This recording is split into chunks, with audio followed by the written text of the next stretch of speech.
కొన్ని సామెతలు ఉన్నాయి. కాలు జారితే కలెక్టర్ అయినా పడతాడు. బురదకేం తెలిసి ఈయన కలెక్టర్ అని కదా. భారతదేశంలో కొన్ని సామెతలు అలాగున్నాయి. బైబిల్లో మనం చూస్తూ ఉన్నాం ఇశ్రాయేలీల జనాంగాన్ని గురించి. తండ్రులు ద్రాక్షకాయలు తినగా పిల్లల పళ్ళు పులుసెను అనే సామెత ఇశ్రాయేల్ దేశంలో ఉంది. అయితే ద్రాక్షకాయలు తిన్నెవరు? తండ్రులు. ఇప్పుడు ఉదాహరణకి నేను ద్రాక్షకాయలు తిన్నాను అనుకోండి, పళ్ళు ఎవరికి పులిసినాయి? మా అబ్బాయికి పులిసినాయి అట. ఇది సామెత. అయితే దేవుని వాక్యంలో వ్రాయబడిన మాటలు మనం గమనించినప్పుడు, ఎప్పుడైనా దేవుని వాక్యము సర్వసాధారణంగా వ్రాయబడింది కాదు. 7 సార్లు దేవుని నోటిలో పుటము వేయబడిన తర్వాత వ్రాయబడినటువంటి మాటలు పరిశుద్ధ గ్రంథంలో ఉన్నాయి. అయితే మనం చూస్తూ ఉన్నాం ప్రియులరా, తండ్రులు ద్రాక్షకాయలు తింటే పిల్లల పళ్ళు పులిసాయి. ఇప్పుడు మన దైనందిన జీవితంలో మనం గమనించినప్పుడు, ఇప్పుడు కుటుంబాలు మనం చూస్తూ ఉన్నాం. కుటుంబాలు ఒకటొకటిగా తల్లిదండ్రులు చాలా కష్టపడుతున్నారు.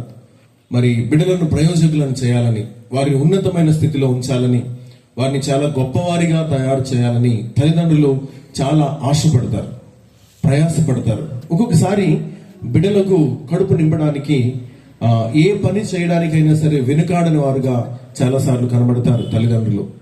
అంతేకాకుండా చాలా మంది సభ్య సమాజంలో మరి మంచి మర్యాదను ఎరగకుండా వాళ్ళు ఇష్టం వచ్చినట్లుగా జీవిస్తూ ఉన్నారు. వివాహమైన భార్య భర్తను మోసం చేస్తూ, భర్త భార్యను మోసం చేస్తూ, ఇష్టం వచ్చినట్లుగా వారికి నచ్చినట్లుగా జీవితాన్ని తీసుకుని వెళుతూ ఉన్నారు. అయితే పరిశుద్ధ గ్రంథమైన వేద గ్రంథం చెప్తూ ఉన్న మాట ఏంటి అని అంటే, భూమి మీద నీవు ఉన్నావు అని అంటే భూమి మీదకి నిన్ను తెచ్చిన వాడు నజరేయుడైన యేసుక్రీస్తు ప్రభువారు.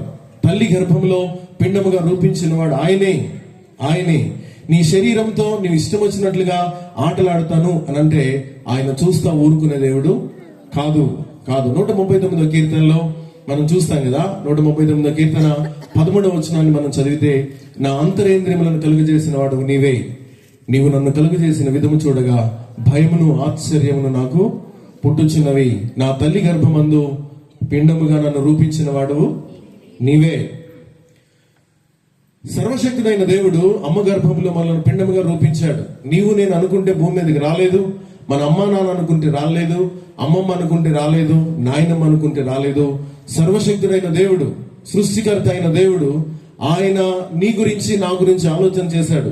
మనం ఈ భూమి మీదకి రావాలని, ఇదిగో ఇప్పుడు మనం కలిగి ఉన్న శరీర రూపాన్ని కలిగి ఉండాలని ఆలోచన చేసిన వాడు ఆయన.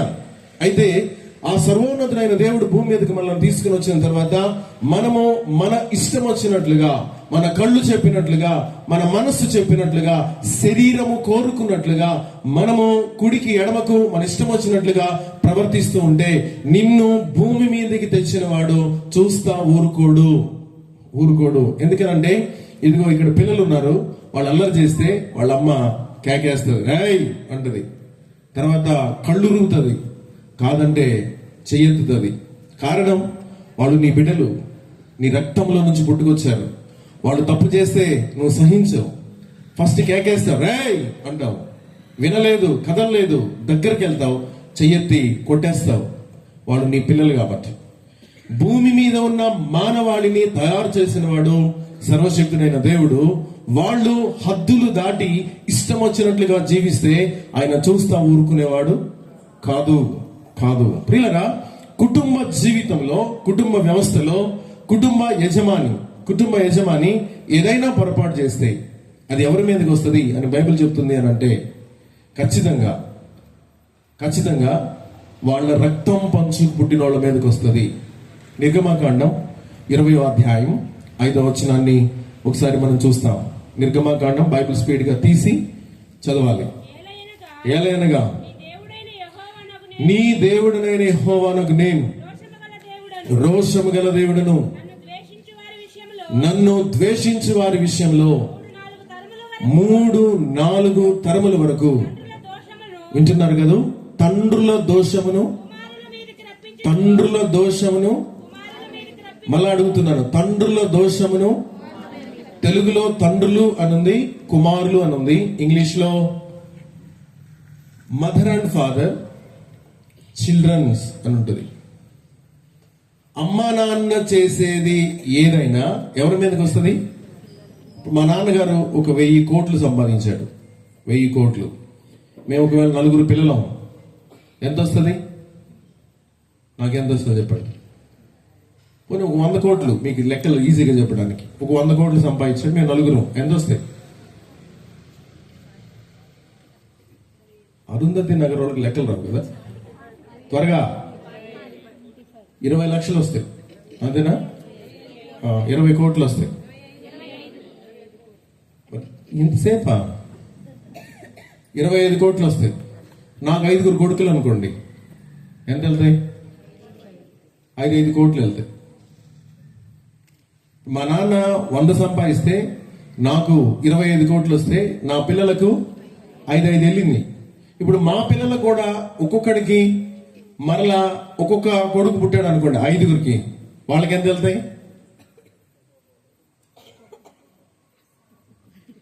మనం చదివిన దానిలో ఎన్ని తరాలు ఉన్నాయి?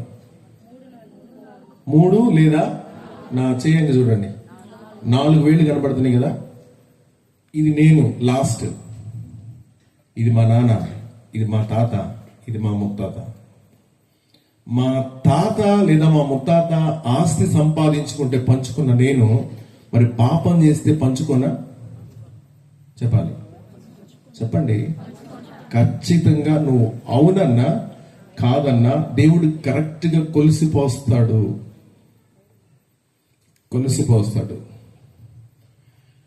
ఈ శరీరంతో ఆటలాడుతున్నావు, కళ్ళతో మనసుతో ఇష్టం వచ్చినట్లుగా నువ్వు బ్రతుకుతున్నావు.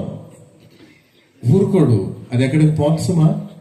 నీ రక్తం పంచుకు పుట్టిన వాళ్ళ వడిలోకి వచ్చేస్తుంది. అది నువ్వు తీసుకునే నిర్ణయాలు, నువ్వు బ్రతికే బ్రతుకు, నీ ప్రవర్తన, ప్రతిదీ కూడా దానిని ఖచ్చితంగా కొలిసిపోస్తాడు దేవుడు, కొలిసిపోస్తాడు.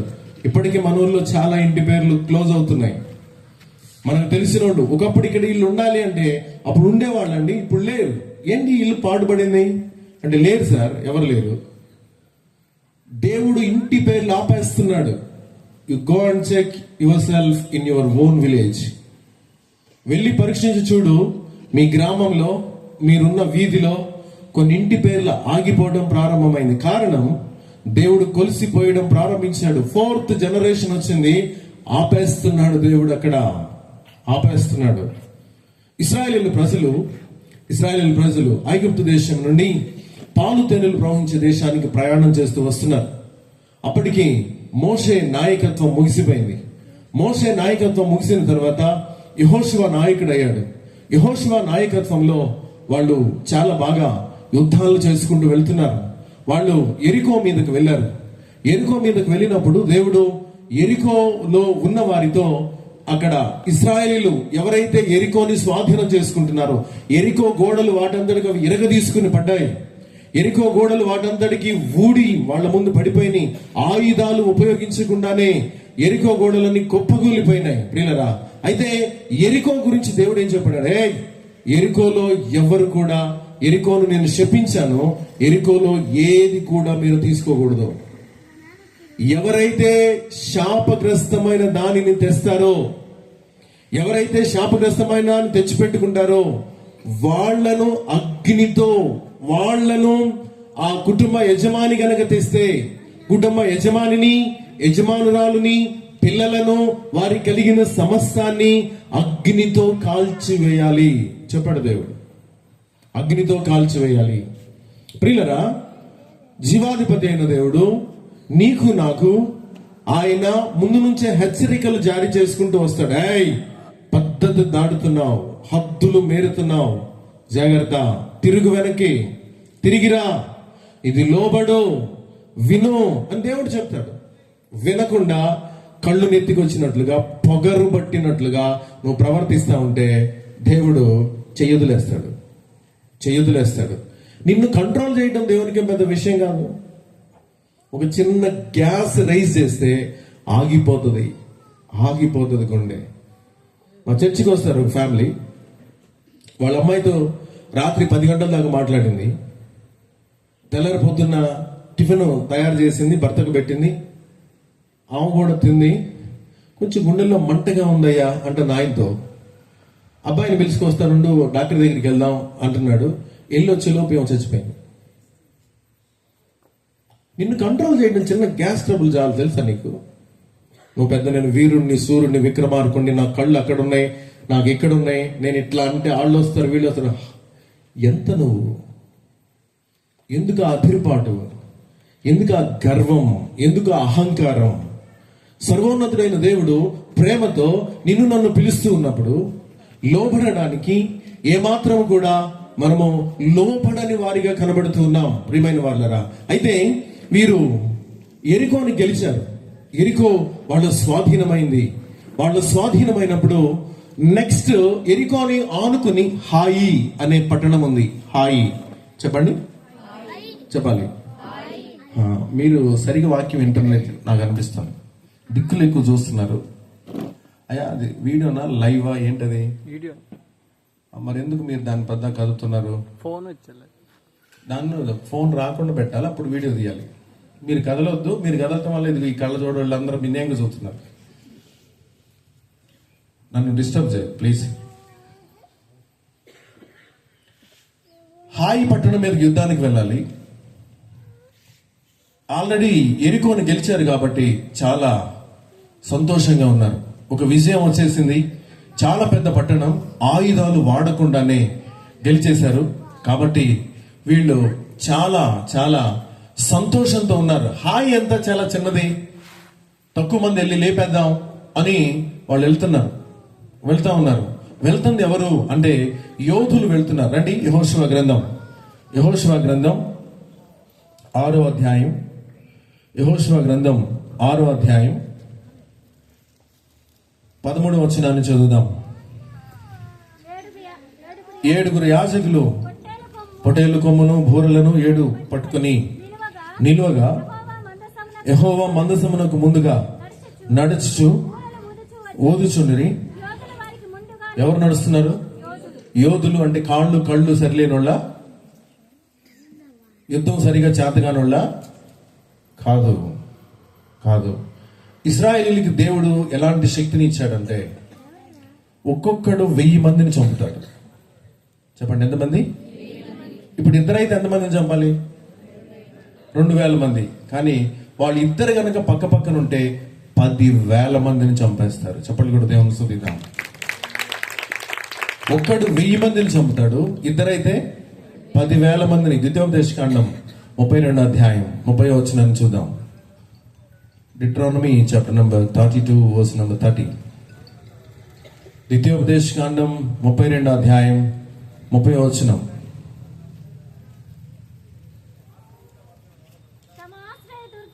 తమ ఆశ్రయ దుర్గం వానిని అమ్మివేయని ఎడల, యెహోవా వానిని అప్పగింపని ఎడల, ఒకడు ఎట్లు 1000 మందిని తరుమును, ఇద్దరు ఎట్లు 10,000 మందిని. ఇశ్రాయేలీయుల ప్రజలకు దేవుడిచ్చిన గొప్ప ఆధిక్యత లేదా వరం ఏంటి అని అంటే ఒక్కొక్కడు 1000 మందిని తరమగలడు, ఇద్దరు 10,000 మందిని తరుముతారు. 10,000 మందిని తరుముతారు. ఇప్పుడు హాయి పట్టణం మీదకి వాళ్ళు వెళ్ళారు. వాళ్ళు వెళ్ళిన తర్వాత జరిగింది ఏంటి అని అంటే 7వ అధ్యాయము 4వ వచనాన్ని చదువుదాం. కాబట్టి జనులలో ఇంచుమించు 3,000 మంది అక్కడికి వెళ్ళిరు గాని వారు హాయి వారి ఎదుట నిలువలేక పారిపోయిరి. అప్పుడు హాయి వారు వారిలో 36 మనుషులను హతము చేసిరి, మరియు తమ గవిని యొద్ద నుండి షేబారీము వరకు వారిని తరిమిరి, మోరాదులో వారిని హతము చేసిరి. కాబట్టి జనులు గుండెలు కరిగి నీరైపోయాను. 36 మంది చనిపోయారు. 36 మంది లేదా 36 మంది, ఒకవేళ ఒక్కొక్కడు 1000 మందిని చంపితే 36,000 మందిని చంపే సైన్యం అది. కానీ 36 మంది ఎన్ని జతలు అవుతారు? 18 జతలు అవుతారు. 18 ఇంటూ 10,000 1,80,000 మంది శత్రువులను మట్టు పెట్టగలిగిన సైన్యం శవాలైనాయి. 1,80,000 మందిని చంపే సైన్యము శవాలుగా మారిపోయినాయి. యెహోషువ బట్టలు చింపుకుని మట్టిలో ముఖం పెట్టి ఏడుస్తూ ఉన్నాడు. 6వ వచనం, యెహోషువ తన బట్టలు చింపుకొని తానును ఇశ్రాయేలీయుల పెద్దలను సాయంకాలం వరకు యెహోవా మందసం ఎదుట నేల మీద ముఖములు మోపుకొని తలల మీద ధూళి పోసుకొనుచు, అయ్యో ప్రభువా యెహోవా, మమ్మను నశింపజేయనట్లు అమోరీల చేతికి మమ్మల్ని అప్పగించుటకు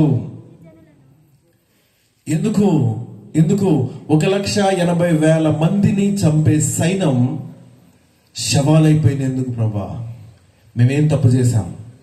మేము చేసిన తప్పేంటి అంటే, ప్రియులారా, దేవుడు యెహోషువతో మాట్లాడుతున్నాడు.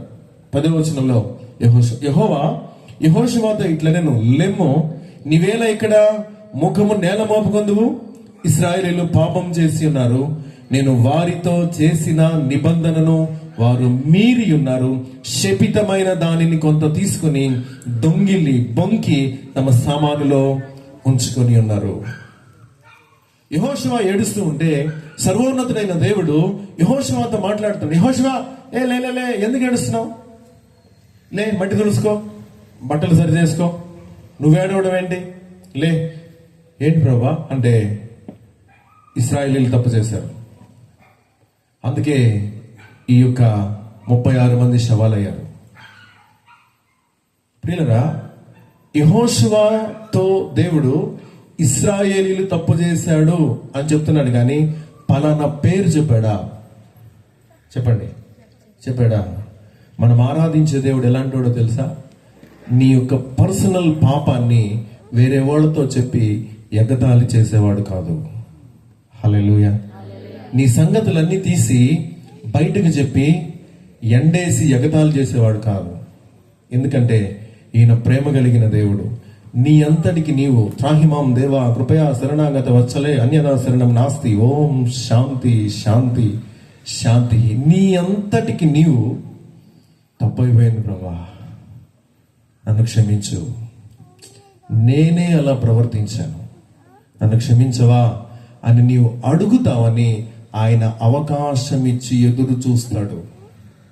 అవకాశం ఇస్తాడు. మనం ఆరాధించే దేవుని పేరు దీర్ఘశాంతం కలిగినోడు. ఆయన వెయిట్ చేస్తాడు నీ అంతటికి నువ్వు రావాలని. యెహోషువ లేచాడు, 12 గోత్రాల వారిని లైన్లో పెట్టాడు, ఎంక్వైరీ చేస్తున్నాడు. ఎవరు తప్పు చేశారు? ఒక్కొక్క గోత్రాన్ని ఎంక్వైరీ చేస్తా వస్తున్నాడు. ప్రియులరా, 12 గోత్రాలంటే 6,20,000 మంది నడవగలిగిన వాళ్ళు, పురుషులు, స్త్రీలు, పిల్లలు, నియర్లీ 20 లక్షల కంటే ఎక్కువ మంది ఉన్నారు. వాళ్ళని ఎంక్వైరీ చేస్తున్నాడు. ఒక రోజు అవ్వదు, ఒక రోజులో అయిపోదు, ఎంక్వైరీ చేస్తున్నాడు. ఎందుకు ఎంక్వైరీ చేస్తున్నాడంటే, దేవుడు ఎవరైతే తప్పు చేశారో ఆ వ్యక్తి వచ్చి ఆ యెహోషువ పాదాల మీద పడి, నా వల్లే సార్ ఈ 38 మంది చనిపోవడానికి కారణం నేనే అని అడుగుతాడేమోనని దేవుడు ఎదురు చూస్తున్నాడు. హే బాబు, పాప, నిన్ను కూడా వెయిట్ చేస్తున్నాడు దేవుడు. నువ్వు ప్రార్థనకు వస్తానే పాపాన్ని ప్యారలల్ గా చేసుకుంటూ వస్తున్నావు. ఎవరికి తెలియదు అనుకుంటున్నావు, నేను బాగా మేనేజ్ చేస్తున్నాను అనుకుంటున్నావు. చాటింగ్ చేస్తావు, హిస్టరీ డిలీట్ చేస్తావు, వీడియో కాల్ మాట్లాడతావు, నంబర్ డిలీట్ చేస్తావు. దేవుడికి తెలీదా? దేవుడిని మోసం చేస్తావా? AI ఇప్పుడు వచ్చింది, దాన్ని సృష్టికర్త మనం ఆరాధించే దేవుడు. నీకు తెలుసా? ఈయన అనంత జ్ఞాని అయిన దేవుడు. ఎవడు ఆయన ముందు గంతులేయగలడు?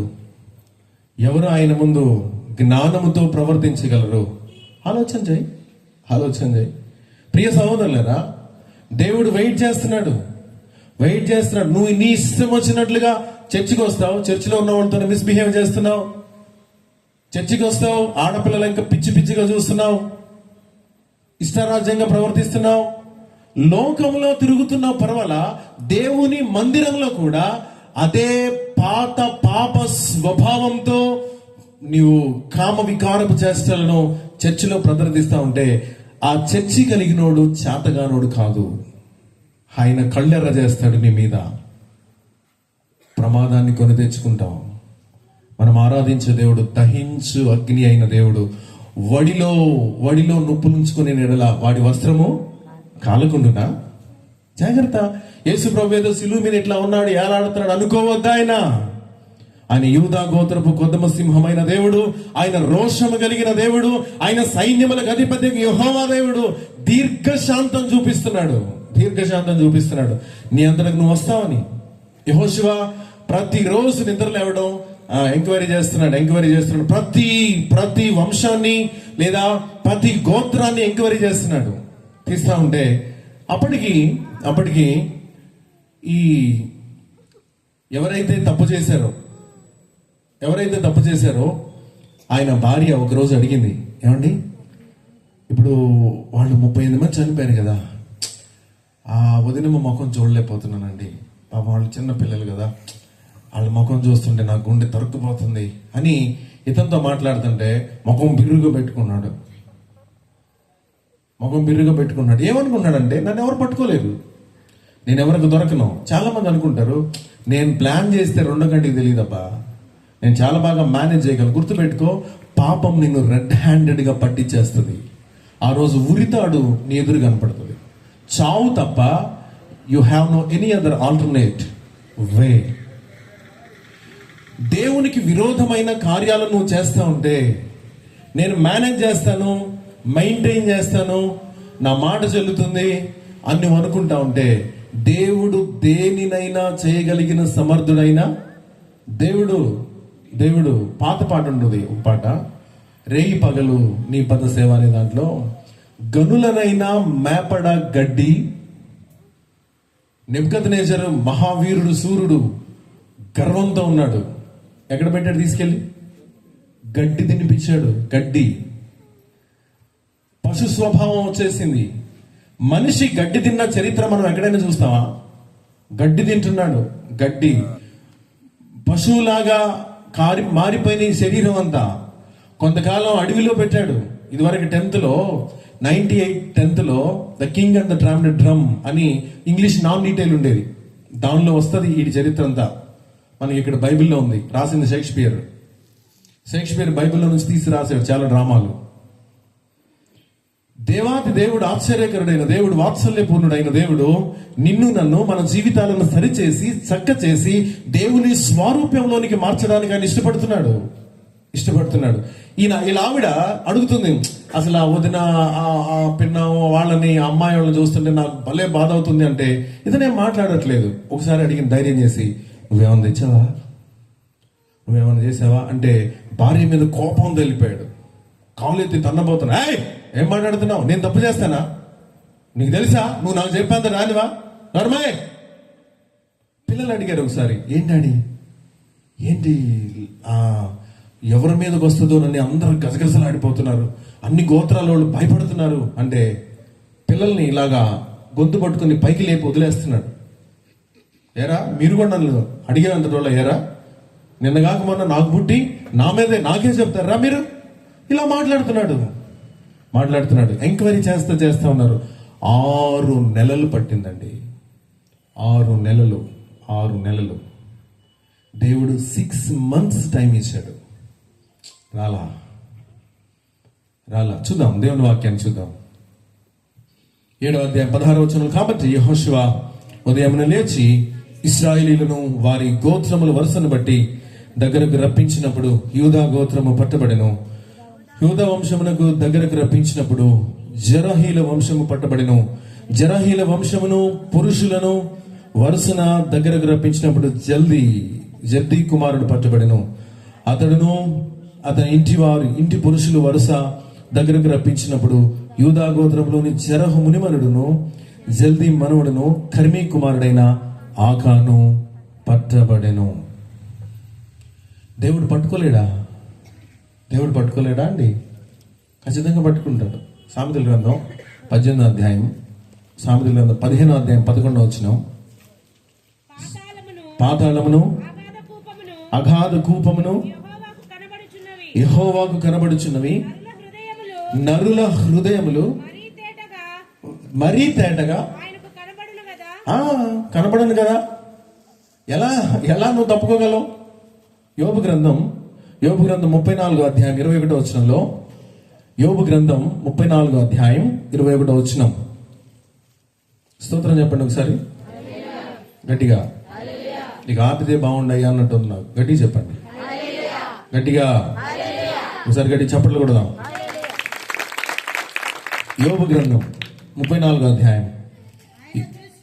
ఆయన దృష్టి నరుల మార్గముల మీద ఉంచబడి ఉన్నది, ఆయన వారి నడతలన్నీ.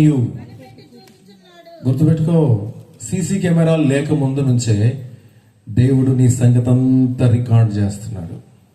నీ సంగతంతా రికార్డ్ చేస్తున్నాడు. దేవుడు రేపు నిన్ను ఎంక్వైరీ చేసేటప్పుడు, ఏ మరియమ్మ ఇట్రా, ఏ బాబు యోహాన్ ఇట్రా అనడు. నా కళ్ళ ముందే నువ్వు ఇట్లా ప్రవర్తించావు. ఏమంటాడు తెలుసా దేవుడు? నా కళ్ళు చూస్తూ ఉన్నప్పుడే నువ్వు దీనిని చేశావు. నేను చూస్తా ఉండగానే ఇలా ప్రవర్తించావు. దేవుడు నరుల యొక్క మార్గములను పరిశీలనగా చూస్తున్నాడు. ఆయన హృదయాంతరంగాన్ని చూస్తున్నాడు. నీ ప్రతి కదలిక దేవుడు చూస్తున్నాడు. జాగ్రత్త. ఎవరిని మోసం చేద్దాం అనుకుంటున్నావు? మీ భార్య అనుకుంటున్నావు పద్దాకు బోల్తా పడడానికి? నువ్వు చెప్పే కళ్ళబుల్లి మాటలకి. చాలా మంది తాగుబోతులు భార్య మీద ఎంతో ప్రేమ ఉన్నట్టుగా 2-3 రోజులు నటిస్తారు. పాపం వీళ్ళు చీరల కింద ఆ ఉప్పు డబ్బాల్లో అక్కడ ఇక్కడ పెట్టి తీసిస్తారు. తీసి మళ్ళీ తాగి ఇల్లంతా గొల్ల చేస్తూ ఉంటారు. పద్దాక అదే పని. భార్య కాదు మోసం పోవడానికి. ఈయన సర్వోన్నతుడైన దేవుడు, అనంత జ్ఞాని అయిన దేవుడు, ఆశ్చర్యకరుడైన దేవుడు. ఆయన కనుదృష్టి నీ మార్గాల మీద ఉంది సుమా, నీ మార్గాల మీద ఉంది. ఇప్పుడు గెహాజీ ఎవరు? ఆకాను పట్టబడ్డాడు. ఆకాను పట్టబడిన తర్వాత 20వ వచనంలో చూడండి. ఆకాను యెహోషువతో, ఇశ్రాయేలీయుల దేవుడైన యెహోవాకు విరోధముగా నేను పాపం చేసింది నిజం. దోపుడు సొమ్ములో ఒక మంచి షీనారు పై వస్త్రము, 200 తులముల వెండిని, 50 తులముల ఎత్తుగల ఒక బంగారు కమ్మిని నేను చూసి వాటిని ఆశించి తీసుకొంటిని. అదిగో నా డేరా మధ్య అవి భూమిలో దాచబడి ఉన్నవని, ఆ వెండి దాని క్రింద ఉన్నదని ఉత్తరమిచ్చి తాను చేసినదంతయు ఒప్పుకొనెను. 3 వస్తువులు తెచ్చాడు. షీనారు పై వస్త్రము, 200 తులముల వెండి, 50 తులముల బంగారం. ఒకసారి చెప్తారా నాతో? షీనారు పై వస్త్రము, 200 తులముల వెండి, 50 తులముల బంగారము. ప్రియులారా, చాలా మంది వాళ్ళు అనుకుంటారు అక్రమంగా ఏదో సంపాదిద్దాం, శరీరాన్ని అడ్డం పెట్టి, పక్కన వాళ్ళ భర్తను దోచుకుని, పక్కన వాళ్ళ భార్యను దోచుకుని, ఏదో వచ్చే 10,000తోనో 20,000తోనో 50,000తోనో జీవితం అయిపోద్దా? చెప్పు. ఆ కొంచెం దాంతోనే జీవితం మొత్తం ఒడ్డెక్కేసినట్లుగా ప్రవర్తిస్తా ఉన్నావు. ఆకాను చెప్తున్నాడు, నేను షీనారు పై వస్త్రాన్ని, 200 తులముల వెండిని, 50 తులముల బంగారాన్ని తెచ్చి నా భార్యకు తెలియదు, నా పిల్లలకు తెలియదు, ఎవరికి తెలియదు, నా డేరా మధ్యలో గుంటదవి దాన్ని దాచిపెట్టేశా. ఒప్పుకోవడం కూడా ఎలా ఒప్పుకుంటున్నాడు తెలుసా? 6 నెలల తర్వాత ఎట్లా ఒప్పుకుంటున్నాడంటే, అమ్మ నడుచుడు నీడుచుడు, ఎట్లా ఒప్పుకుంటున్నాడంటే, నేనే తీసా. ఏంటి? ఎట్లా ఒప్పుకుంటున్నాడు? నేనే తీసాను. అయితే ఏంటంట? గర్వంతో, అహంకారంతో, తప్పు చేశానన్న పశ్చాత్తాపం కొంచెం కూడా లేకుండా, తప్పు చేశాననే భయం కానీ పశ్చాత్తాపం కానీ కొంచెం కూడా లేదు. చాలా గర్వంతో, చాలా అహంకారంతో నేనే చేశా. అయితే ఏంటి? ఎంతమంది చనిపోయినారు? 38 మంది. 38 కుటుంబాలు రోడ్డును పడ్డాయి. 38 మంది భార్యలు వెధవరాండ్రు అయ్యారు. 38 మంది కుటుంబాల్లో ఉన్న చిన్న పిల్లలు నాన్న అనే పదాన్ని పర్మనెంట్ గా మర్చిపోవాల్సి వచ్చింది. ఎవరిని బట్టి? ఆకానుని బట్టి. ఆకానుని బట్టి. గుర్తుపెట్టుకో, తల్లిగా తండ్రిగా నువ్వు వేస్తున్న పక్కటడుగులు, తప్పటడుగులు, నీ ఇంట్లో నీ పిల్లలు అమ్మ అనే పదం, నాన్న అనే పదం పూర్తిగా వాడి నోట్లో ఆగిపోతాయి. జాగ్రత్త, జాగ్రత్త. దేవునికి విరోధమైనటువంటి వ్యక్తిత్వాన్ని కలిగి నువ్వు చేస్తూ ఉంటే ఎంత గర్వంతో, ఎంత అహంకారం, నేనే అదేంటి. వెంటనే చూడండి, వెంటనే అప్పుడు యెహోషువ ఏమని మాట్లాడుతూ ఉన్నాడంటే 24వ వచనంలో, తర్వాత యెహోషువయు ఇశ్రాయేలీయులందరూ జెరహు కుమారుడైన ఆకానును, ఆ వెండిని, ఆ పై వస్త్రములను, ఆ బంగారు కమ్మిని, ఆకాను, నేను చదువుతా, మైక్లో నేను చదువుతా చూడండి మీరు. ఆకాను కుమారులను, కుమార్తెలను, ఎద్దులను, గాడిదలను, మందను, డేరాను, వానికి కలిగిన సమస్తమును పట్టుకొని ఆకోరు లోయలోనికి తీసుకుని వచ్చిరి. అప్పుడు యెహోషువ, నీవేళ మమ్మును బాధపరిచితివి, నేడు యెహోవా నిన్ను బాధపరుచుననగా ఇశ్రాయేలీయులందరూ వానిని రాళ్లతో చావగొట్టిరి. ఇప్పుడు తెచ్చింది ఎవరు? షినారు పై వస్త్రము, 200 తులముల వెండి, 50 తులముల బంగారం. తెచ్చింది ఎవరు? యజమాని. భార్య తెచ్చిందా? కొడుకులకు తెచ్చారా? కూతురుకు తెలుసా? ఎద్దులు ఏం చేశాయండి? గాడుదలు ఏం చేశాయి? వాళ్లకు చలికి, వర్షానికి, ఎండకు నీడనిచ్చిన టెంట్ ఏం చేసింది? గుర్తుపెట్టుకో, అమ్మగా నువ్వు తప్పు చేస్తే, నాన్నగా తప్పు చేస్తే నీ ఒక్కడితో పాదు. నేను ఇందాక చెప్పా, మా ముత్తాత ఒక 100 కోట్ల ఆస్తి సంపాదిస్తే మా తాతకి, మా నాన్నకి, నాకు ఎలాగా ఆస్తి వచ్చిందో, డబ్బులు, బంగారము, పొలం. ఇప్పుడు ఆ గ్యాస్ డబ్బులతో చచ్చిపోయింది కదా ఆమెకి 2 కూతుర్లు. ఆ పక్కన ఈ పక్కన కూర్చున్నారు, బ్యా అంటున్నారు. చెవులు కమ్ములు పొదీసావా అన్నారు మధ్యలో. మళ్ళీ పెద్దకి జనం ఆళ్ళంకి చూస్తున్నారు, పెద్దగా ఎడుతున్నారు, అమ్మ మెడలో దండం వెలిగిది. మళ్ళీ పెద్దగా ఎడుతున్నారు, ముక్కుపొడి వద్దులే అంటున్నారు. నీవు చేసేది, నువ్వు వేసే దేవునికి విరోధంగా చేసేది నీ కుటుంబం మొత్తం మీదకి వస్తుంది. గుర్తుపెట్టుకో, నీ పిల్లలంటే నీకు చాలా ఇష్టం. వారు నా బంగారం అని పిలుస్తావు, నా బంగారు కొండ అంటావు. వాళ్ళకి జ్వరం వస్తే మొహం గడగవు. వాళ్ళకు విరోచనాలు అయితే నీకు టిఫిన్ చేయబుద్ది అవదు. వాళ్ళకి ఏదైనా మెత్తగా పడుకుని ఉంటే నీ మనసు చాలా గాయమవుతుంది. మరి దేవుని ఉగ్రత వాళ్ళ మీదకి వస్తే, ఎవరిని బట్టి వస్తుంది? నిన్ను బట్టి కాదా? You are a father, you become a mother, but what you earn in your family about your children. అమ్మగా, నాన్నగా ఏం సంపాదిస్తున్నావు? నీ పిల్లల ఒడిలో పోయడానికి ఆలోచించు. ప్రియా దేవుని జనాంగమా, ప్రార్థనకు వచ్చేవాళ్ళు పెద్ద దొంగలు. ఎందుకో తెలుసా? పక్కింటి వాళ్ళు కూర వేసిస్తే కూర కప్పులు ఇస్తారా? మీ కిచెన్లో మీవి కాని వస్తువులు ఎన్ని ఉన్నాయి? టీ కప్పులు లేవా? కూర కప్పులు లేవా? ఇంకా బాక్సులు, ఈ ప్లాస్టిక్ డబ్బాలు లేవా? దొంగ కదా. నీ ప్రార్థన ఎలా వింటాడు దేవుడు? ఓ ఇంత సొంగబడేటట్టుగా అరిసి కేకలేసి వినేస్తాడు అనుకున్నావా? సరిచేసుకో. కనీసం ఈ 2025లోనైనా, ప్రారంభ మాసంలోనైనా సరిచేసుకుంటావా? నీ పొరుగు వాని దగ్గర దేనిని ఆశించకూడదు కదా. మరి ఎందుకు నీకు ఇవ్వలేకపోతున్నావు? డిజైన్ బాగుందనా? ప్లాస్టిక్ డబ్బా కోసం దేవునితో శత్రుత్వం పెట్టుకుంటావా? How you are cleansed by precious blood of Jesus Christ. పరిశుద్ధుడైన అమూల్యమైన యేసు రక్తము చేత కడగబడిన వ్యక్తివైతే అలాంటి వాటి కోసం 5 రూపాయలు 10 రూపాయల వస్తువుల కోసం దేవునితో శత్రుత్వాన్ని ఎలా పెట్టుకుంటావు? ఆకాను నిలబడ్డాడు, భార్య, పెద్ద కొడుకు, చిన్న కొడుకు, కూతురు వరుసనే నిలబడ్డారు. ఆకోరు లోయలో ఎద్దులు వచ్చినాయి, గాడిదలు వచ్చినాయి, మందలు వచ్చినాయి, డేరాతో సహా తీసుకొచ్చారు.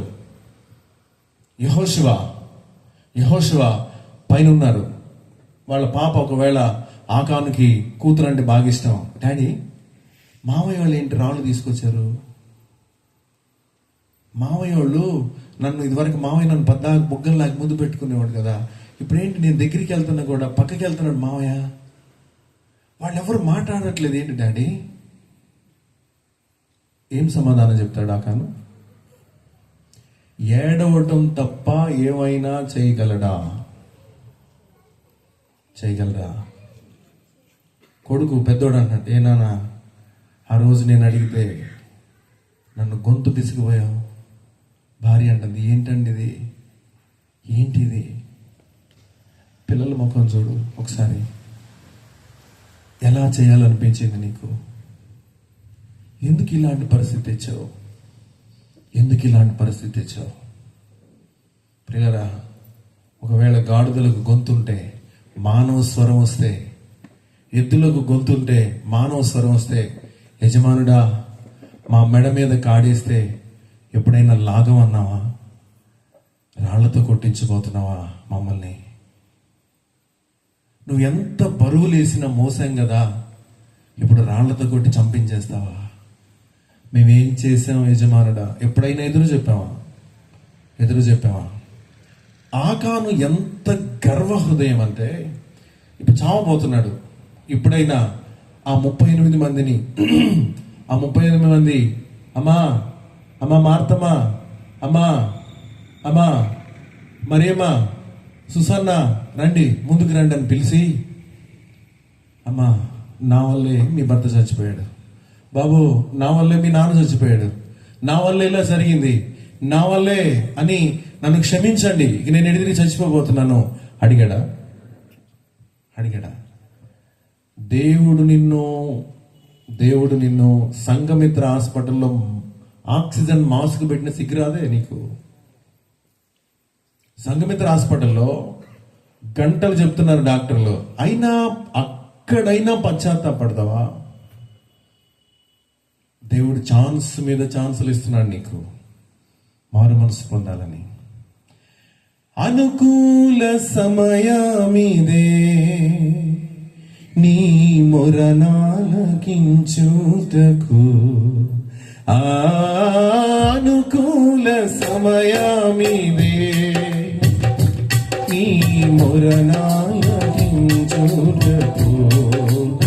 ఆత్మరక్షణనీయ అవనిలో ప్రభు యేసు సిలువలో బలియాయెగా, ఆత్మరక్షణనీయ అవనిలో ప్రభు యేసు సిలువలో బలియాయెగా.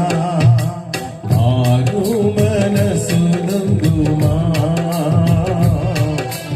జాగు చేయకు సోదరా, మారు మనసునందుమా, జాగు చేయకు సోదరా. కడవు ఎలా ప్రభు కడకే గదా, కడవు ఎలా ప్రభు కడకే గదా, ఇక కడవారి కాలమాయేనా, ఇక కడవారి కాలమాయేనా. మారు మనసునందుమా, జాగు చేయకు సోదరా. ఆత్మశుద్ధి లేకయే నీ ఆచారములు ఏలనో, ఆత్మశుద్ధి లేకయే నీ ఆచారములు ఏలనో, ఆత్మరక్షణనీయ అవనిలో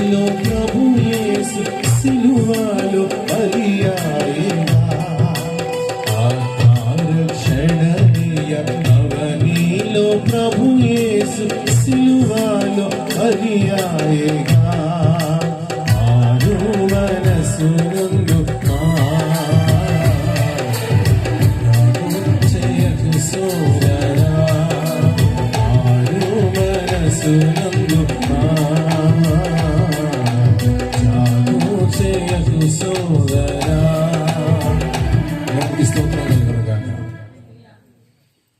వరసన నిలబడ్డారు.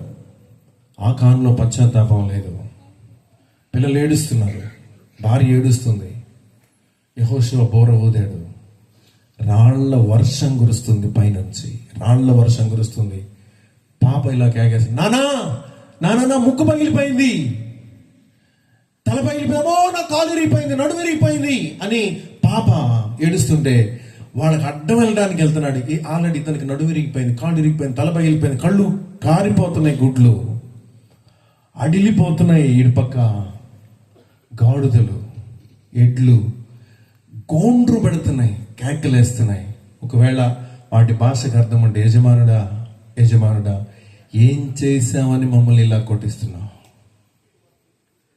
రాళ్ళు పెరుగుతున్నాయి పెరుగుతున్నాయి. ఒకవేళ కూతురు ఇట్లా అంటుంది, ఊపిరాడట్లేదు నాన్న, ఊపిరాడట్లేదు నాన్న. ఏం చేయగలడు? దగ్గరే ఉన్నాడు. ఏం చేయగలడు? దేవుడు నీకు ఇచ్చిన అవకాశంలో, దేవుడు నీకు ఇచ్చిన అవకాశంలో శరీరాన్ని, మనసుని, కళ్ళను ఇష్టం వచ్చినట్టుగా వాడేస్తే రేపు నిన్ను దగ్గర పెట్టి నీ పిల్లలతో దేవుడు ఉగ్రతను చూపిస్తాడు. దేవుని ఉగ్రత ఎవడు నిలవగలడు? యెహోవాకి ఎదురుగా. యుద్ధశూరుడైన యెహోవాకి ఎవడు ఎదురు నిలవగలడు? దేవుణ్ణి తక్కువ అంచనా వేయొద్దు, దేవుణ్ణి తేలిగ్గా చూడొద్దు, దేవుణ్ణి తేలిగ్గా చూడొద్దు. జాగ్రత్త జాగ్రత్త. ఆకాను ఇంటి పేరుని ఆపేశాడు దేవుడు. కిందకి మనం చదువుతాం 25వ వచనంలో, అప్పుడు యెహోషువ నీవేళ మమ్మను బాధపరిచితివి, నేడు యెహోవా నిన్ను బాధపరచుననగా ఇశ్రాయేలీయులందరూ వారిని రాళ్లతో చావగొట్టిరి. వారిని రాళ్లతో కొట్టిన తరువాత అగ్ని చేత వారిని కాల్చి వారి మీద రాళ్లను పెద్ద కుప్పగా వేసిరి. అది నేటి వరకు ఉన్నది. అప్పుడు యెహోవా కోపేద్రేకము విడిచిన వాడై మళ్ళుకొనెను. ప్రియ సహోదరి సహోదరుడా, తండ్రులు ద్రాక్షకాయలు తినగా పిల్లల పళ్ళు పులిసిన. మళ్ళీ చెప్పండి. తండ్రులు ద్రాక్షకాయలు తినగా పిల్లల పళ్ళు. జాగ్రత్త. అమ్మగా నాన్నగా ఉన్న నువ్వు ఏ పడితే చేస్తే అభం శుభం తెలియని నీ పిల్లల మీదకి దేవుని కోపాన్ని తెచ్చిపెడతావు, దేవుని ఉగ్రతను తెచ్చిపెడతావు. వాళ్ళంటే నీకు ప్రాణం, కానీ వాళ్ళు గిల గిల గిల గిల కొట్టుకునేలాగా నువ్వేం చేస్తావు? దేవుణ్ణి ఏమైనా ప్రశ్నించగలవా?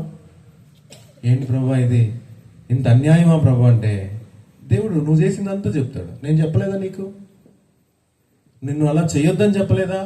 అలా వెళ్ళొద్దని చెప్పలేదా? అలా ప్రవర్తించొద్దని చెప్పలేదా? నీ పొరుగువాని భార్యను ఆశించొద్దని చెప్పలేదా? నీ పొరుగువాని భర్తను ఆశిస్తున్నావు, నీకు ఆల్రెడీ భర్త ఉన్నాడు, ఎందుకు అతనితో చనువుగా వంకర టింకరగా మెలికలు తిరుగుతూ మాట్లాడుతున్నావు? మళ్ళీ పెద్ద బైబిల్ ఒకటి తీసుకుని వెళ్తున్నావు ప్రార్థనకి. నేను నీకు చెప్పలేదా? చెప్పలా? పెద్ద మైకిచ్చి గొంతు పోయేటట్టు అరిసి చెప్పలేదా ఆయన? నీకు చెప్పించానుగా, విన్నావా? వినలేదే. అనుభవించి ఇప్పుడు గుర్తుపెట్టుకో. దేవుని ఉగ్రత నీ కుటుంబం మీదకి వచ్చినప్పుడు ఎవ్వరూ జాలిపడరు. నేను ఇలా ఊహిస్తున్నాను.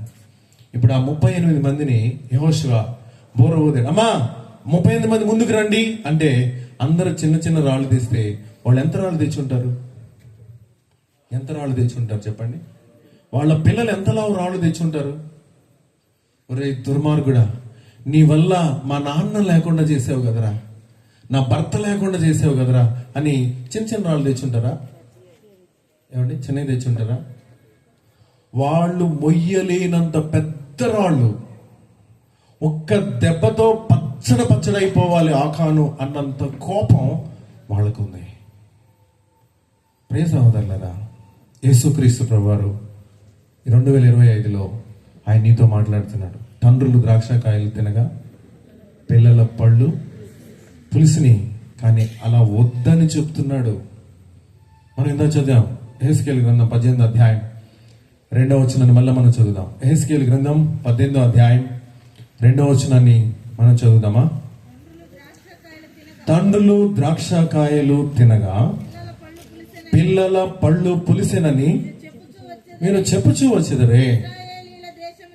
ఇశ్రాయేలీల దేశమును గూర్చి ఎందుకు పలుకుతారు? నాకు ఇష్టం లేదంటున్నాడు దేవుడు. దేవుడు ఏమంటున్నాడంటే, నిన్ను బట్టి నీ పిల్లల మీదకు నా ఉగ్రత రానివ్వడం నాకు ఇష్టం లేదు. నాకు ఇష్టం లేదు. తల్లిదండ్రులు కొన్న మనం యేసయ్య పాదాల మీద పడితే దేవుడు మనల్ని క్షమిస్తాడు. నిర్గమకాండం 20వ అధ్యాయం 5వ వచనం చివరిలో మనం చదివితే, నన్ను ప్రేమించి నా ఆజ్ఞలను గైకొను వారిని, ఉందా మీ బైబిల్లో? నిర్గమకాండం ఉంది కదా, చదువుతారు అనుకుంటున్నా. 20వ అధ్యాయం 5వ వచనంలో, నన్ను ప్రేమించి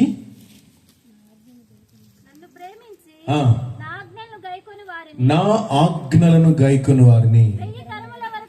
ఒకసారి గట్టిగా చెప్పండి కూడా. ఎన్ని తరాలకి? నీ ఒక్కదానివి, నువ్వు ఒక్కడివి దేవునితో పశ్చాత్తాపడి సమాధాన పడితే, నువ్వు ఉన్నా నువ్వు పోయినా నీ తర్వాత వచ్చే 1000 తరాలకు దేవుడు నిన్ను బట్టి ఆశీర్వాదాన్ని తేవడానికి ఇష్టపడుతున్నాడు. స్తోత్రం కలుగును గాక. హల్లెలూయా, హల్లెలూయా. అవును అవును. అందుకే ఈ రాత్రి, అందుకే ఈ కూటాలు.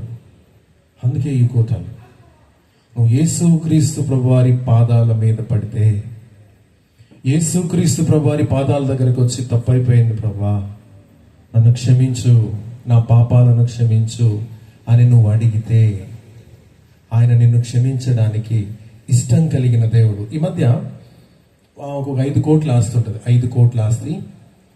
ఒకరోజు మీటింగ్ ఇలాగ అయిపోయింది. ఇంక నేను వెళ్ళిపోతా ఉంటే పాస్టర్ గారు అంది, అమ్మ చెప్పండి అంటే, మీరు అక్కడ భోజనం చేస్తారు కదా, అక్కడికి రానా, నీతో మాట్లాడాలంటే. సరే రండి అన్న. ఆవిడ కూడా వచ్చారు. టేబుల్ గట్టుపక్క ఆమె కూర్చుంది, నేను ఇక్కడ కూర్చున్నాను. చెప్పండి అమ్మ అన్న. ఆమె ఏడుస్తూ, నాకు ఈరోజు అన్నం తినబుద్ధి వేయట్లేదు అంది. ఏమా అంటే, వాక్యం విన్న తర్వాత నా సంగతి అంతా గుర్తొస్తుంది. నేనే నా కొడుక్కి వంశం లేకుండా చేశాను సార్ అంది. ఏమైంది అన్నా? ఏం లేదు సార్, మాకు పెళ్ళైన కొద్ది రోజుల తర్వాత నా భర్త అప్పటికే అక్రమ సంబంధాలు ఉన్నాడు. నేను చిన్నదాన్ని, ఆయన గవర్నమెంట్ ఉద్యోగం చేస్తున్నాడని ఇచ్చి చేశారు నన్ను. అయితే అతను ఎవరితోనైతే అక్రమ సంబంధాలు ఉన్నాడో ఆమెను ఇంటికి తీసుకొచ్చేవాడు. నా చీరలు ఆమెకి ఇచ్చేవాడు. పౌడర్ రాయమని చెప్పేవాడు ఆమెకి పువ్వులు కొనుక్కొచ్చి ఆమెకి నన్ను పువ్వులు పెట్టి నన్ను గదిలోకి పంపించమనేవాడు ఆమెని. నేను బయట కూర్చునేదాన్ని. వాళ్ళిద్దరు లోపల తప్పు చేస్తున్నప్పుడు నేను అక్కడ ప్రార్థన చేశాను సార్, వీడి వంశం ఆగిపోవాలి అని నేను ఏడుస్తూ ప్రార్థన చేశాను సార్. నా కొడుక్కి 4 కూతుళ్ళు పుట్టారు సార్. 4 కూతుళ్ళు. నా కొడుకుకి వంశం లేకుండా నేనే చేశాను.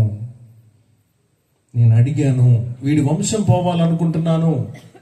ఆమె ఏమనుకుంటుందంటే, తన భర్త గురించి మాట్లాడుతుంది కానీ తన తర్వాత వీళ్ళిద్దరి రక్తంలో నుంచి కొడుకు వస్తాడని, వాడి వంశం అక్కడతో ఆగిపోతుందని ఆమె తెలియదు. ఏడుస్తుంది, చాలా ఏడుస్తుంది. 5 కోట్లు వస్తుంది సార్ నా దగ్గర, కానీ నా కొడుక్కి మగపిల్లలు లేరు. నేను అడిగా, నేను నా భర్త వంశం అనుకున్నాను కానీ నా కొడుకు, ఆమె కొడుకు అంటే ఆమెకి ఎంత ఇష్టమో, అతనికి కూడా వాళ్ళ అమ్మంటే ఎంత ఇష్టమో. సరే ఈ సంగతి నా కొడుకు తెలిస్తే నన్ను క్షమిస్తాడా? అమెరికాలో అతనికి 32 లక్షల జీతం, వాళ్ళ అబ్బాయికి నెలకు 32 లక్షలు. 3 కంపెనీల్లో ఉద్యోగం చేస్తాడు. డబ్బులన్నీ అమ్మకు పంపుతాడు. అమ్మ ఇక్కడ పొలాలు స్థలాలు బిల్డింగులు కొంటా ఉంది. 4 ఆడపిల్లలు పుట్టారు. ఏడుస్తూ చెప్తుంది, చీ నా బ్రతుకు, వాడు అట్లా తిరిగాడు సార్. నేనేంటి సార్ ఇట్లా ప్రార్థన చేశాను, వాడు వంశం ఆగిపోవాలని ప్రార్థన చేశాను, కానీ ఇప్పుడు నా కొడుకుకు వంశం లేకుండా అయిపోయింది సార్. జాగ్రత్త, పిచ్చి ప్రార్థనలు చేయొద్దు దేవుని దగ్గర. నువ్వు చేసిందని దేవుడు ఆమేన్ అంటే అయిపోతుంది. కోపంలో, ఫ్రస్ట్రేషన్లో ఏది పడితే అది మాట్లాడొద్దు దేవుని దగ్గర. మనం ఆరాధించే దేవుడు నువ్వు అడిగిన దాన్ని ఓకే చెప్తాడు. యోహాను సువార్త 15:7 Gospel of John chapter number 15 verse number 7. యోహాను సువార్త 15:7 నా యందు మీరును మీ యందు నా మాటలు నిలిచి ఉండిన ఎడల మీకు ఏది ఇష్టమో అడుగుడి, అది నువ్వు అడిగావనుకో దేవుడు ఏమంటాడు? వద్దంటాడా? నెత్తి నోరు కొట్టుకుంటుంది. ఇప్పుడు నెత్తి నోరు కొట్టుకుంటా అంటుంది, నా కొడుకు తర్వాత ఇంక ఇంటి పేరు ఉండదు కదా పాస్ గారు, ఇంక ఉండదు కదా. ఎంత దుర్మార్గురాలని సార్ నేను, ఎంత దుర్మార్గురాలని, ఎంత ఘోరమైన దుష్టురాలు నేను. ప్రియ సహోదరి సహోదరులారా, యేసు ప్రభువారు చేతులు చాపి నేను పిలుస్తున్నాడు. రాత్రి నీవు తల్లిగా, తండ్రిగా, నాయనమ్మగా, అమ్మమ్మగా ఉండొచ్చు, లేకపోతే ముత్త నాయనమ్మ, ముత్త జేజిగా నువ్వు ఉండొచ్చు. నువ్వు చేసిన పిల్లల మీదకి వస్తున్నాయి. 3-4 తరముల వరకు పిల్లల బడిలో కొలిసిపోస్తాడు. ఆపుతావా దాన్ని?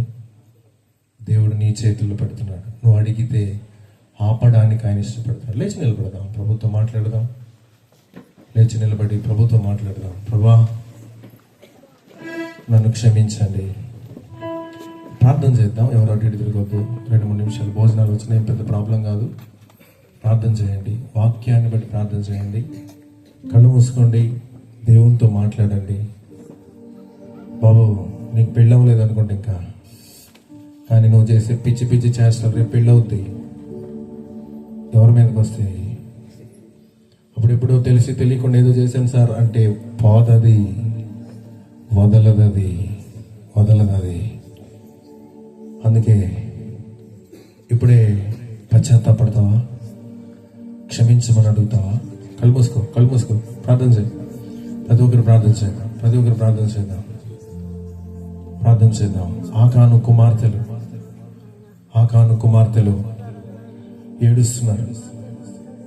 ఆకాను కుమారులు ఏడుస్తున్నారు. నాన్న ఎందుకు వాళ్ళు అలా ఉన్నారు? ఎందుకు వాళ్ళు రాళ్ళు తీసుకొస్తున్నారు? వాళ్ళు ఏం సమాధానం చెప్తాడు ఆకాను? ప్రియ సహోదరి, నీ గత జీవితాన్ని ఒకసారి చూడు. ప్రస్తుతం నీ పిల్లల పరిస్థితిని ఒకసారి ఆలోచించు. నీవు గతంలో బ్రతుకును బట్టి ఇప్పుడు నీ పిల్లల మీద అది కొలవబడింది. అందుకే త్రాగుబోతులుగా, వ్యభిచారులుగా, ఎందుకు పనికి మారిన స్థితిలో వాళ్ళు ఇప్పుడు ఉన్నారు.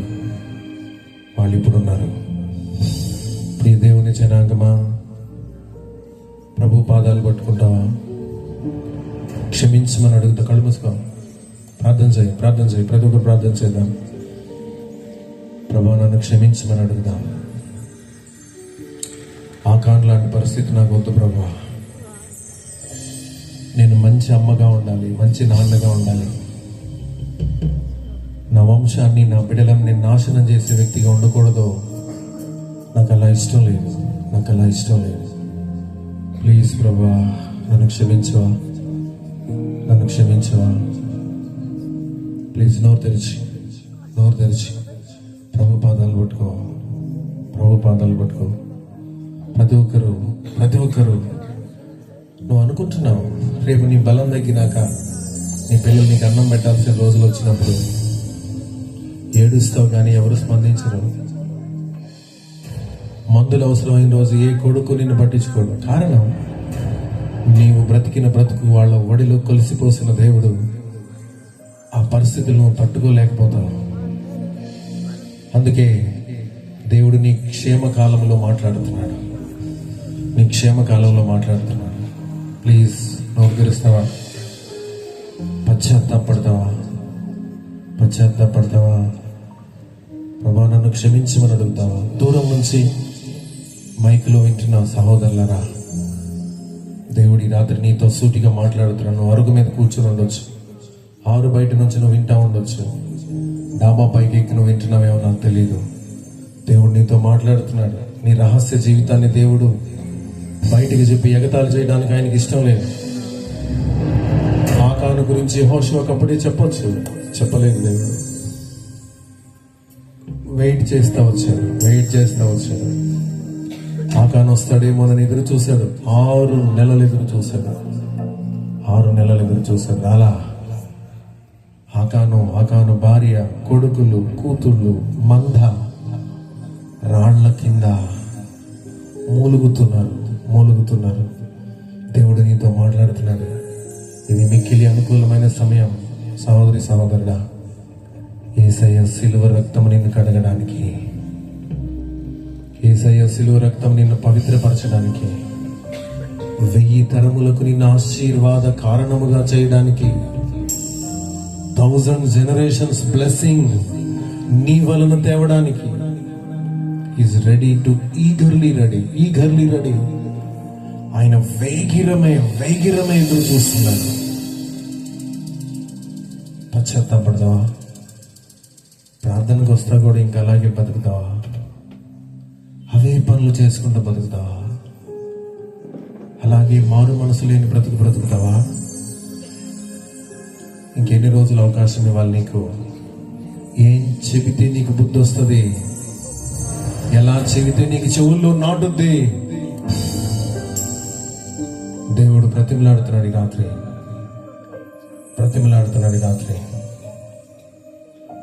నోరు తెరిచి ప్రార్థన చేయి. తప్పిపోయినాను. ఎవరు నాతో పాడొద్దు, మీరు ప్రార్థన చేయాలి. తరలి తిరిగినాను, దొడ్డి నుండి వేరై హద్దు మీరినాను. లేదు నీదు స్వరము నిన్ను అనుకరింప, ఎరుగనైతి మార్గం,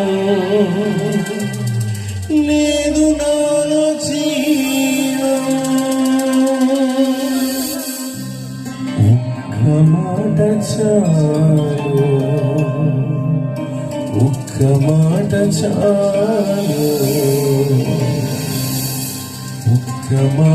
చాలు ప్రభు,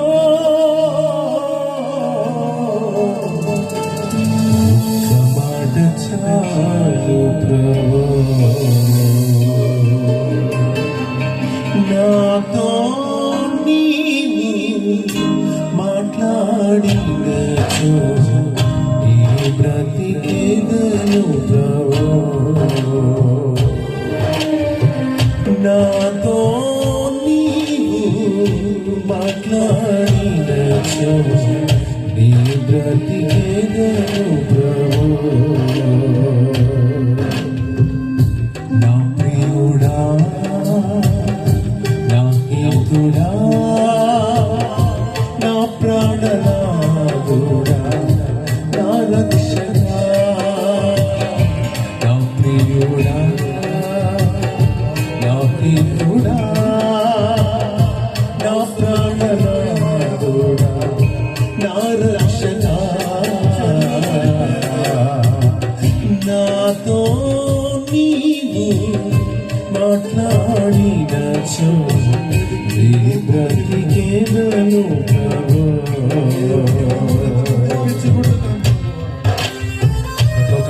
పశ్చాత్తాపడదామా?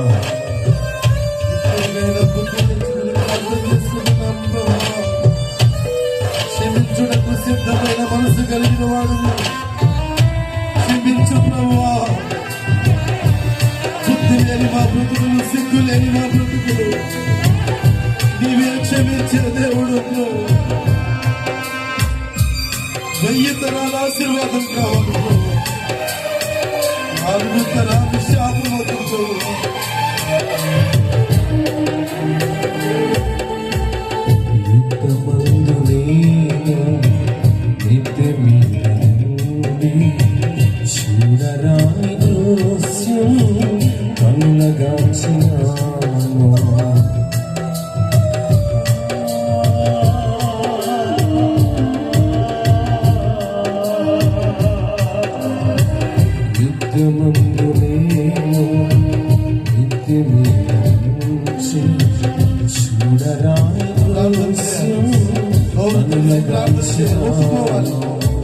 బుద్ధి వీడినాను, హద్దు మీరినాను, లేదు నాలో సీమ, ఎరుగనైతి మార్గం. బుద్ధి వీడినాను, హద్దు మీరినాను, లేదు నాలో సీమ, ఎరుగనైతి మార్గం. ఒక్క మాట చాలు, ఒక్క మాట చాలు, ఒక్క మాట చాలు ప్రభా, ఒక్క మాట చాలు ప్రభు. నాతో నీవు మాట్లాడి బ్రతికే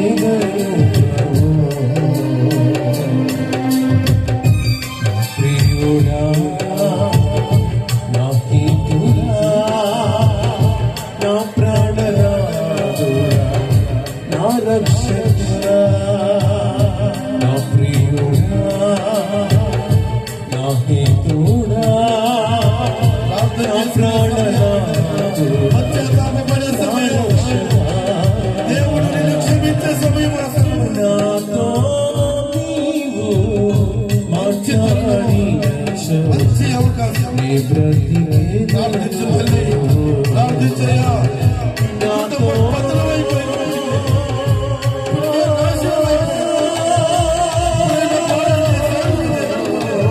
ఖచ్చితంగా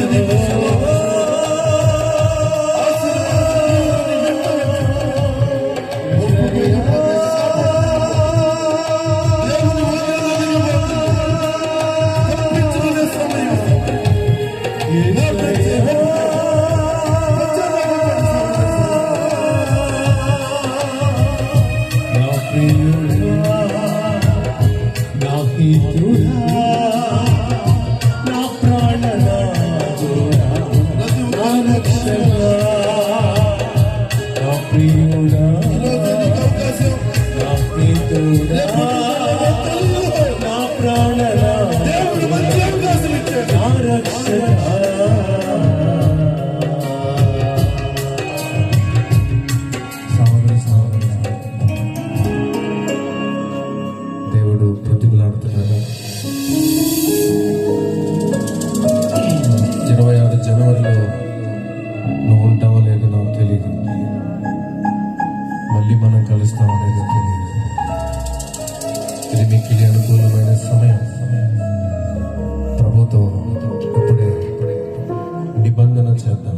ప్రభా, ఆ కాను లాంటి పరిస్థితి నాకు వద్దు, నా బిడ్డల మీదకి నీ ఉగ్రత రావద్దు.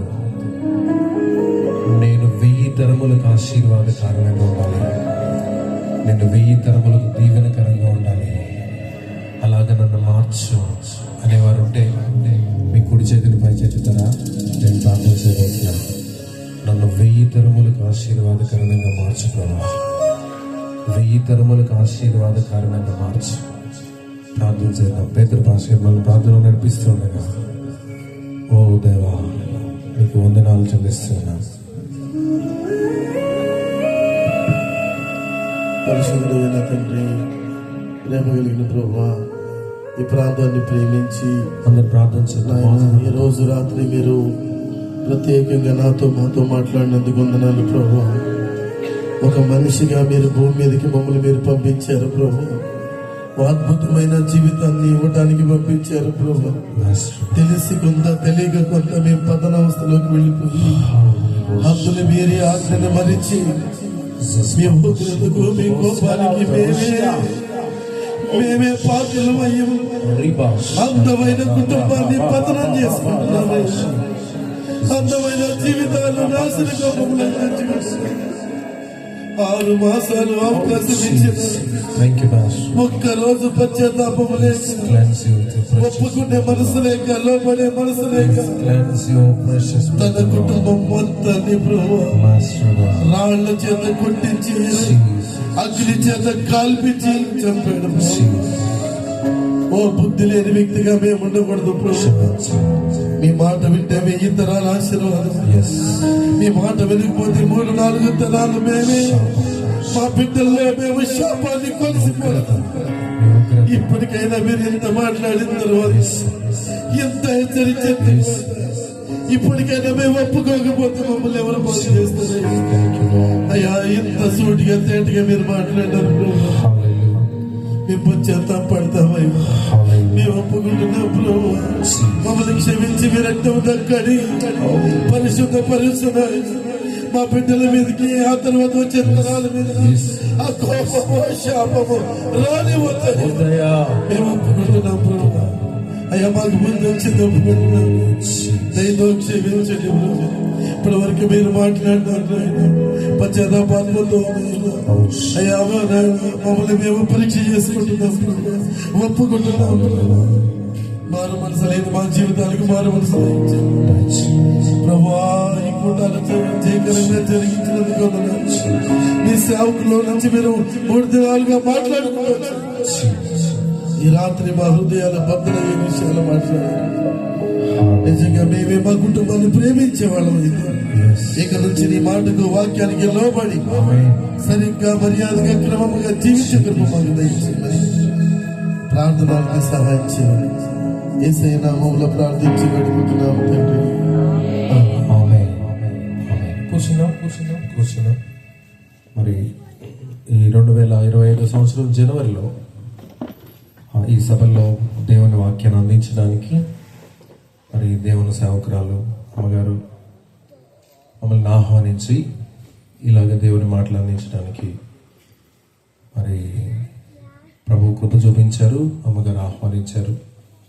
మరి కీర్తిశేషులు జాన్మార్ గారు, అలాగే వారి కుమారుడు జాయ్, వారు పరలోక బంధువుల దేవుని దగ్గర ఉన్నారు.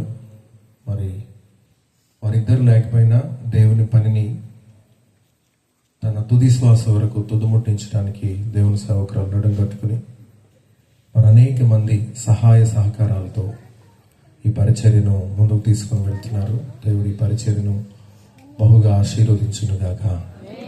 మంచి సౌండ్ అలాగే మ్యూజిక్ అందించిన వీళ్ళకు హృదయపూర్వకమైన వందనాలు. అలాగే చక్కగా పాటలు పాడిన బ్రదరు చక్కగా ఆరాధన నడిపించారు. మీ అందరికీ క్రీస్తునామాన ప్రత్యేకమైన వందనాలు తెలియజేస్తున్నాను. నా కొరకు ప్రార్థన చేయండి. దేవుని పరిచర్యలో ముందుకు సాగునట్లుగా మీ వ్యక్తిగత ప్రార్థనలో నన్ను మీరు జ్ఞాపకం చేసుకోవాలని ప్రభు పేరిట తెలియజేస్తున్నాను.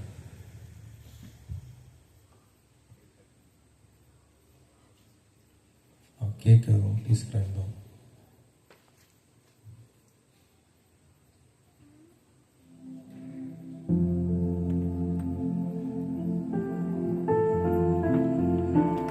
అమ్మ రండి, పైకి రండి. పాస్టర్ గారు రండి.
ప్రోగ్రాంకి వెనకాల నుండి సహకరిస్తూ ఉన్నారు. మీరందరూ ఎప్పుడూ ఇలాగే ఈ పరిచర్యలో సపోర్ట్స్గా నిలబడి ఈ పరిచర్య ముందుకు తీసుకుని వెళ్ళాలి. మనం ప్రార్థన చేద్దాం.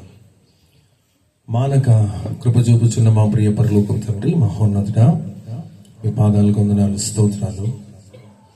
ఆయన కీర్తిశేషులు జాన్ మార్క్ గారిని, ప్రభా ఇదిగో ప్రియ తల్లి మెర్సీ గారిని మీరు ప్రేమించి వారికి ఇచ్చిన కుమారుడు జాయ్ నిత్యానందంలో ఉన్నాడు. ఇదిగో ఆ జ్ఞాపకాలని మేము గుర్తు చేసుకుంటూ ఆ సందర్భంగా ఏర్పాటు చేయబడిన ఈ 2 దినముల సభలు జయకరంగా మీరు జరిగిస్తున్నారు. ఆత్మీయ పిల్లల సహాయ సహకారాలతో ఆయన ప్రత్యక్షంగా పరోక్షంగా నిలబడి పనిచేస్తున్న బిడ్డలందరినీ బట్టి వందనాలు. మీ దాసరాలకి దీర్ఘాయుష్ను దయచేయండి, ఆరోగ్యమును దయచేయండి, పరిచర్యలో ఉన్న కొదువులను తీర్చండి. ప్రభా, మేమందరం ఒక రోజున జాన్ మార్క్ గారిని కలుస్తాం. ఆయన్ని మేము చూస్తాం, జాయ్ని మేము చూస్తాం, ఎదిగిన జాయ్ని మేము చూడబోతున్నాం. ప్రభా, ఆ నిరీక్షణ కలిగి మేమందరము మా ఆత్మీయ జీవితాలను ముందుకు తీసుకుని వెళ్ళడానికి సహాయం చేయండి. ప్రభా, వారు అడ్రస్ మారిందంటే భూలోకం నుంచి పరలోకంలో వారు ఉన్నారు, మేము భూలోకంలో ఉన్నాం. మేము ఖచ్చితంగా వాళ్ళని మేము కలవబోతున్నాం, వాళ్ళు మమ్మల్ని కలుస్తారు. ఆ నిరీక్షణ కలిగి ఉండడానికి సహాయం చేయండి. ఈ పరిచర్యను దీవించండి, కృపను అనుగ్రహించండి. మీ దాసులు విడిచిపెట్టి వెళ్ళిన దర్శనాన్ని మీ దాసులను అడుగట్టుకుని ముందుకు తీసుకుని వెళ్తూ ఉండగా సహాయం చేయమని, కృపను అనుగ్రహించమని, ఆటంకాలు తొలగించండి, సహాయం చేయండి. మహిమ మీరు పొందండి. ఆ మధ్యాకాశానికి మీరు వచ్చినప్పుడు ఈ సంఘం ఎత్తబడినట్లుగా సహాయం చేయండి, మేలు చేయమని, దీవించమని, ఆశీర్వదించి వర్ధిల్లింప చేయమని, మా రక్షకుడు మా కొరకు ప్రాణం పెట్టి తిరిగి లేచి అతి త్వరలో రానయ్యున్న యేసుక్రీస్తు వారి పుణ్యనామమున ప్రార్థన చేసి వేడుకొనుచున్నాం పరలోకపు తండ్రి. మన తండ్రి అయిన దేవుని దయ, కుమారుడైన యేసుక్రీస్తు ప్రభువారి కృప, పరిశుద్ధాత్మ నేను సహవాసము, సమాధానం, నెమ్మది ఇప్పుడు ఎల్లప్పుడూ సుధాతోడే నడిపించి ఆశీర్వదించి దీవించి వర్ధిల్లింప చేయును గాక. దేవాది దేవుడి పరిచర్యను దీవించును గాక, ఆశీర్వదించును గాక. అనేకుల కన్నీళ్లు ఈ పరిచర్య ద్వారా తొడవబడును గాక.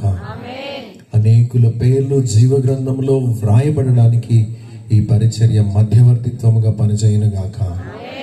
క్రీస్తు మహారాజుకే, రాజుల రాజుకే, ప్రభువుల ప్రభువుకే, త్వరలో రానైన యేసు రాజుకే.